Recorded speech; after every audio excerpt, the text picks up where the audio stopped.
By the late 1980s, the AIDS epidemic had reached critical proportion.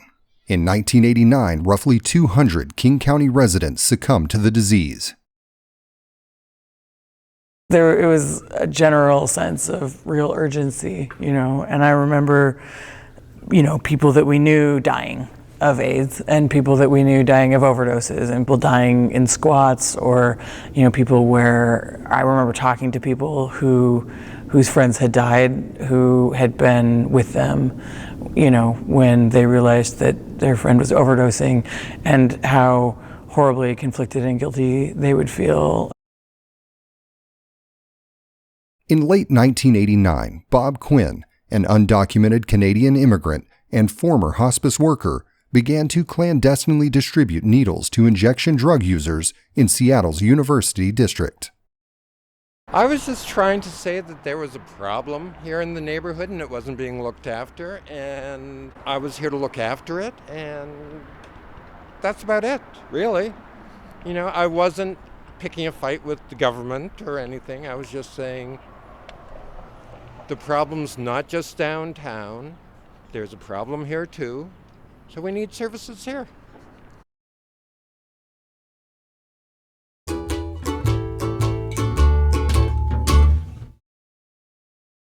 In 1990, in an effort to establish a permanent location where he could better distribute clean injection supplies to those in need, Bob set up a card table in front of what was then the Tower Record Store on University Way. During the same year, Bob founded a nonprofit organization, Beyond Chaos, to gain funding for his project. It was a card table, had a sharps container on top, had syringes with me, alcohol wipes, condoms. There was lots of people wanting condoms. Information, and that was about it. And, the level of information that we had compared to now was minuscule. And just to give you an example, in those days, all we were talking about was HIV. Hepatitis C was still hepatitis non-A, non-B. The link with injection drug use was absolutely not known at that point. And we weren't talking about overdose. We weren't talking about wound care.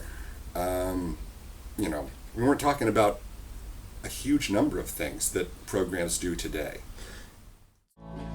So follow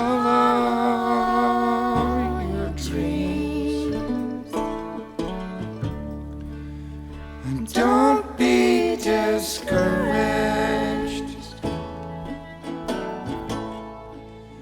It is what it seems.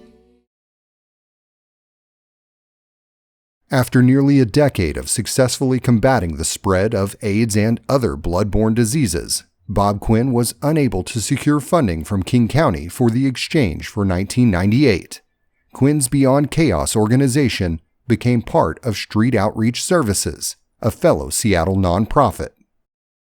The health department absolutely was, in fact, going to pull the contract if it did not move off the Ave.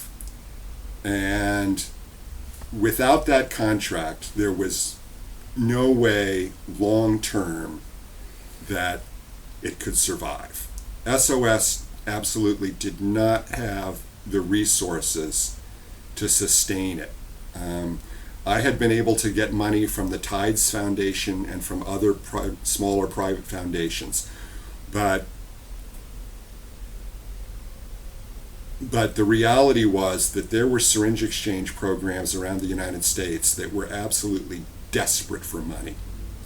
And, the health department was willing to fund us at a pretty good level if we got off the Ave. The exchange relocated from its home on University Way to a nearby alley connecting 42nd and 43rd Streets.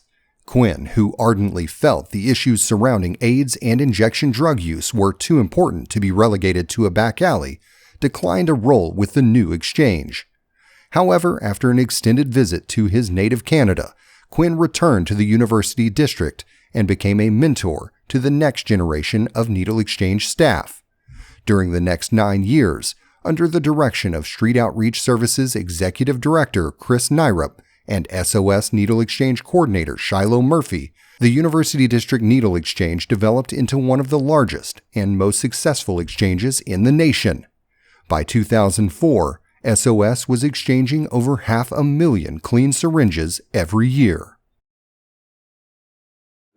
Every one of our clients, once they feel that you don't hate them and you love them as a person, it's impossible not to be close to somebody. So we'd have most all of the clients would come in as soon as we were open, get what they needed.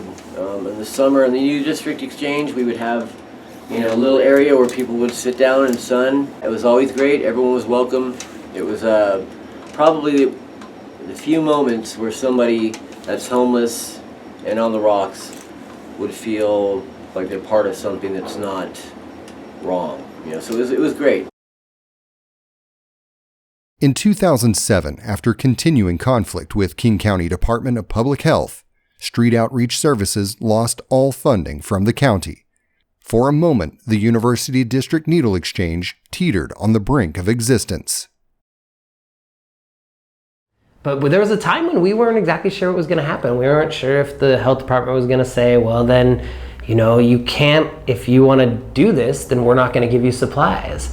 And so I remember, I think early on, we were thinking if they cut us off, how are we going to raise money to get supplies? Who can we hit up that'll give us supplies to run this?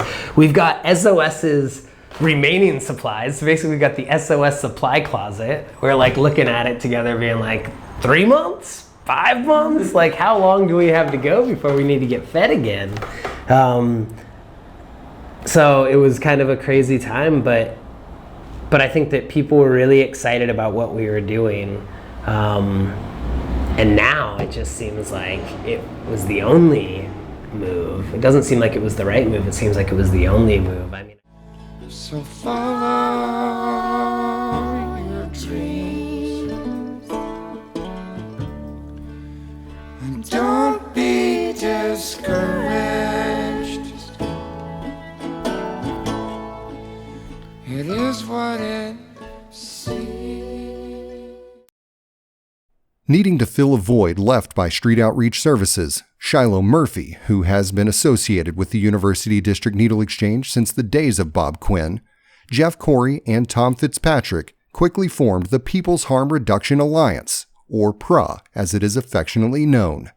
With its future all but certain, the People's Harm Reduction Alliance took the novel steps of putting the program's participants in charge of the exchange. To this day, PRA participants currently fill positions ranging from volunteer to membership on the board of directors. As a result of this transformation, the participants themselves are now able to suggest and implement programs and policies which exactly fit their needs, while giving PRA the agility to rapidly adapt to any new situation. Well, we provide everything someone would need in order to cook up drugs, inject drugs, clean their skin, all that kind of thing. We also provide wound care. We provide crack and meth supplies.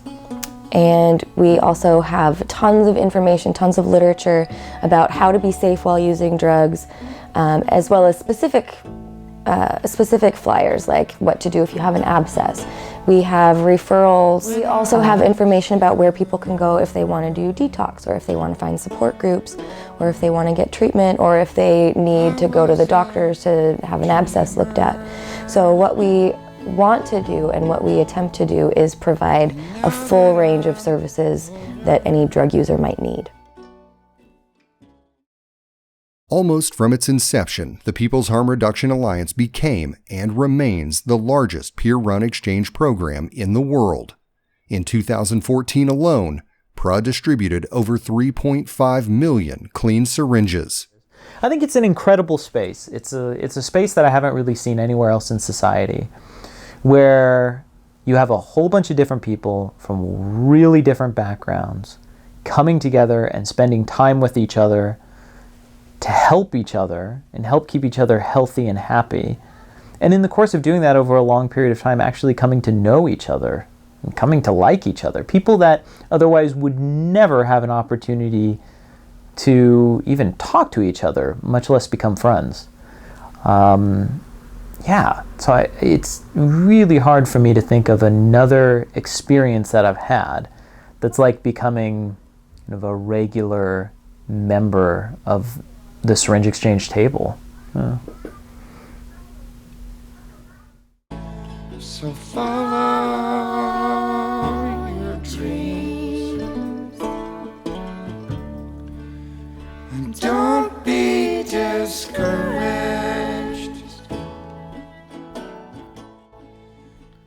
On November 4th, 2012, University District Needle Exchange founder Bob Quinn passed away. Throughout the exchange's various incarnations, Bob was always a welcome contributor and mentor. It is no exaggeration to say that thousands of people are alive today as a result of his efforts.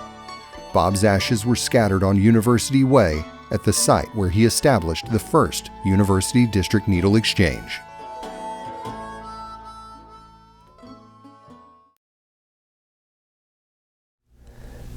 As the director of the Needle Exchange, or as I said when I got the job, I officially had the hot potato and will hold on to it for as long as I can. I look to the future. We've survived 25 years. There is only hope to reach for the stars in the next 25 years, and we will survive through anything. And if I have a message to new volunteers or the people running it tomorrow and in the future, is always listen to the participants. They are the experts within their community.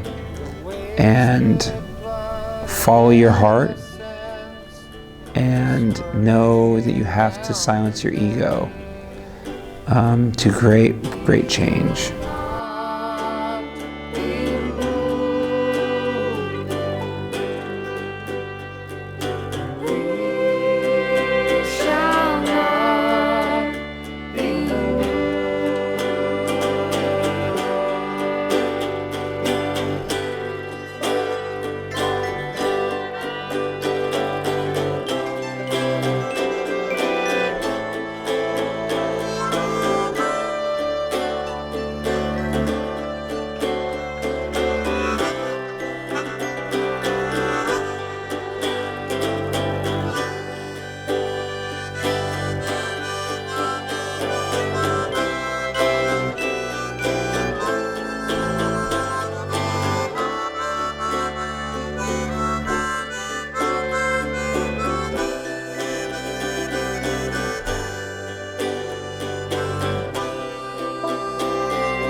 horse's throat is slit, she's hanging from her hooves. The sirens are all singing, we shall not be moved. The adept smells of gasoline, he holds a smoking gun.